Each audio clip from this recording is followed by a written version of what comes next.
I knew I wasn't going to get any sort of visa or green card through any mercy or miracle.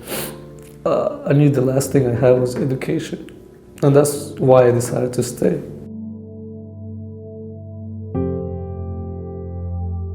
Just to give a brief summary, I was invited by some old high school friends to the birthday party.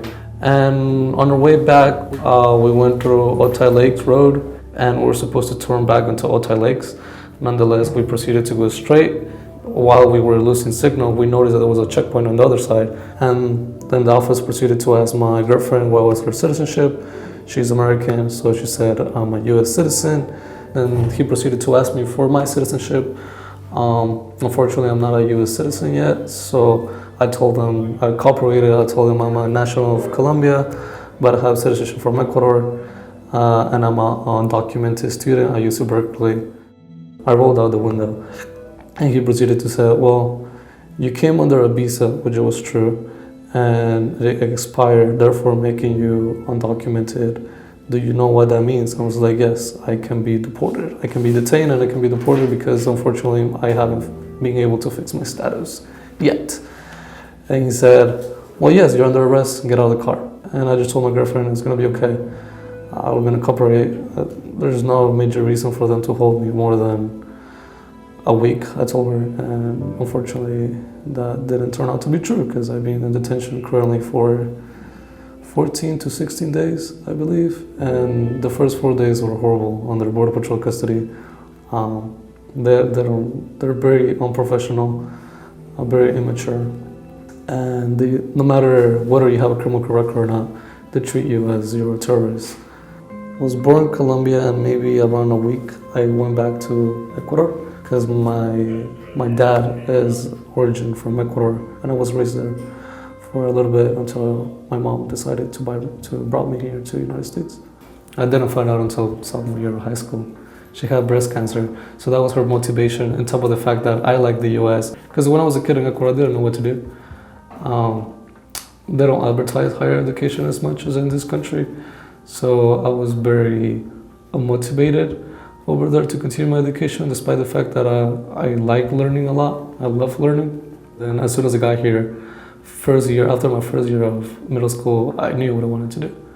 I wanted to go into politics. I wanted to go into history.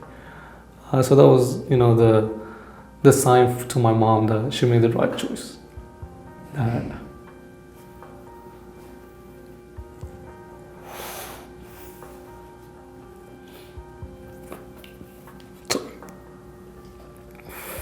All the sacrifices she had to endure just to see me happy.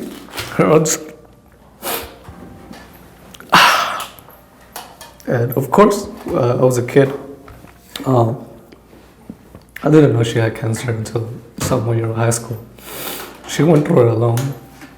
But when we came here, she was lucky enough to be able to reach some type of treatment that allowed her to get chemotherapy. My mom was, if we stayed, she was gonna die. She knew she was gonna leave me alone in Ecuador, and she was to pass away. It was the little push she needed to take the action and come here and just take the opportunity and take the chances of coming to another country that, you never really had an intention of coming to. I knew that if I went back, not only will my own country of origin will not let me study and continue and get a career, if I went back, not only would I have wasted all the time that I spent so much here trying to study, there was no way I would have been able to go back into education in my country. I know there's a lot of misguided information, whether you come from either political spectrum, about immigration. Yeah, immigrants like myself, everything that we have, the little things that we have earned all of them. We don't get it because we deserve them. We have worked hard for them. I've done so many great impacts to my community, whether it is immigrant or not immigrants. I've done so much, and yet I'm still labeled as a criminal only because of the complicated, complex, and lengthy immigration laws that I've been unable to change my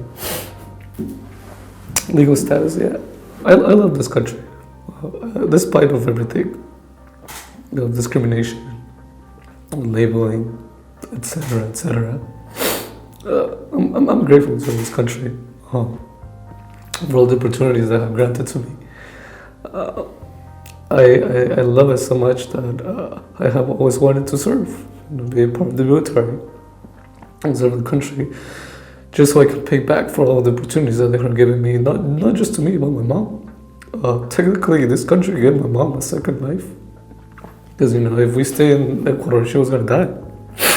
And she was able to get treatment here to be able to be cured for cancer, and again have a second shot at life. And that's the thing that just, although I don't have legal papers yet, by heart I do call this country my home.